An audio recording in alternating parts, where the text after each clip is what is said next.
किसी को रोक तो नहीं सकते पटाखा जलाने के लिए? देखिए आयुष जी, भारतीय जनता पार्टी की सरकारों की आदत है किसी भी मामले पर लीपापोती करने की। चलो दिवाली तो आपकी 20 तारीख को 21 तारीख को समाप्त हो गई, लेकिन ये पोल्यूशन का जो मामला है, ये आपका ये देखिए अक्टूबर के लगभग शुरू से ही ये हाल हुआ है, जब पोल्यूशन का एक्यूआई लेवल काफी बढ़ गया था। और सरकार के पास समय था कि भाई दिवाली पर तो पटाखे वगैरह भी छोड़ेंगे, चाहे कितना भी नियंत्रण कर ले, तो उसके लिए एक प्लान बनाने का, प्रशासन को जागरूक करने का, प्रशासन की सही तरीके से ड्यूटीज लगाने का। लेकिन आप ये देखिए कि इन्होंने सारे का सारा भी चंद्रमोहन जी भी कह रहे थे कि पराली की वजह से होता है ईट भट्टे क्रैशर जोन।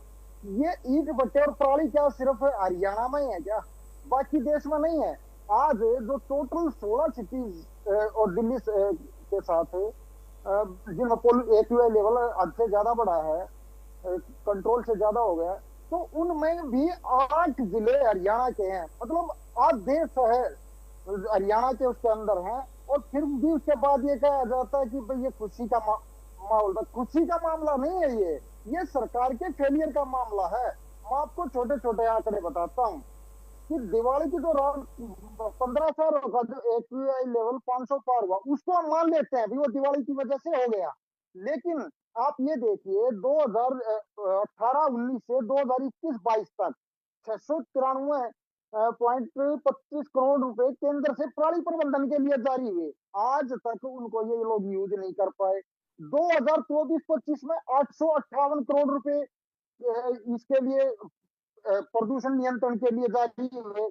उनमें से आप ये देख लीजिए जनवरी 2025 तक सिर्फ 7 करोड़ 22 लाख रुपए ये खर्च कर पाए। ये कर क्या रहे? इन्होंने तो बेड़ा गर्क कर दिया सारे सिस्टम का। इतना पैसा जारी होने के बावजूद ये समझ लिए 858 करोड़ में से 851 करोड़ पेंडिंग है इनके पास, उसको खर्च ही नहीं कर पाए ये लोग। मतलब किस तरह का प्रदूषण नियंत्रण कर रहे हैं, सिस्टम को खोखला करने का काम कर रहे हैं। अभी देखिए 2025-26 में 7,314 करोड़ रुपए पर्यावरण जलवायु परिवर्तन के लिए फिर जारी हो गए। पिछले 858 करोड़ रुपए खर्च नहीं कर पाए, उसका ये मान लीजिए 9 गुना 7,314 करोड़ रुपए फिर दोबारा से जारी हो गए।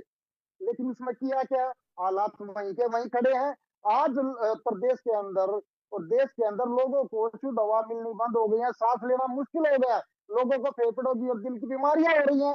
लेकिन ये लोग उसको खुशी के माहौल का कारण बताए देते हैं। अभी हाल में इन्होंने घोषणा की कि जिसको बैंक के मार्फत 10,000 करोड़ की परियोजनाओं की घोषणा कर दी। अब घोषणा होती रहेगी, पैसा जारी होता रहेगा, काम कब करेंगे? काम करने का भी इनका कोई समय है, कोई समय सीमा इनके पास है, या कोई ऐसा ठोस प्रबंधन प्रदूषण के ऊपर कि भी हमने ये प्रदूषण के लिए पुराने व्हीकलों को हटाने की बात करते हैं। पुराने व्हीकल्स के हटाने से काम चलेगा क्या? आप लोगों ने जिस तरह का सिस्टम बना दिया है, रोडों के ऊपर देखिए व्हीकल जितने हैं, लेकिन उनसे निकलने वाले पोल्यूशन के कंट्रोल के लिए आप लोगों ने क्या किया? अभी आपका प्रशासन फेल हुआ। ग्रीन पटाखों को मंजूरी नहीं दी थी सुप्रीम कोर्ट ने, लेकिन आप लोगों ने क्या किया? कहीं भी ग्रीन पटाखों की आड़ में जो बेतहाशा पटाखे चले हैं उन पर कंट्रोल किया? नहीं किया, क्योंकि पूरी रात ये पटाखे चलते रहे। दूसरे आप ये देखिए सड़कों की, देखो जब भी हमने देखा था आज से 8-10 साल पहले क्या होता था, प्रदूषण बढ़ता था, तो उस दौरान क्या होता था कि फव्वारे टाइप की छोटी छोटी गाड़ियां लगा दी जाती थी रोडों पर, कंट्रोल किया जाता था, छिड़काव होता था पेड़ों पर। इस बार क्या किया? जबकि इस बार तो इन्होंने बड़े बड़े दावे किए थे कि हम प्रदूषण को कंट्रोल कर लेंगे, ये हो जाए। लेकिन आप ये देखिए बजट के आवंटन और उनके खर्च में जो अंतर है, उसी को यदि हम समझ लें तो सरकार की जो संवेदनशीलता इसमें स्पष्ट। ठीक है, आप ये कह रहे हैं कि बड़ा बड़ा बजट है लेकिन उसको आप खर्च नहीं कर रहे, आपने सही प्रबंधन नहीं किया, इसलिए ये बढ़ गया पॉल्यूशन का लेवल। ठीक है रेडू।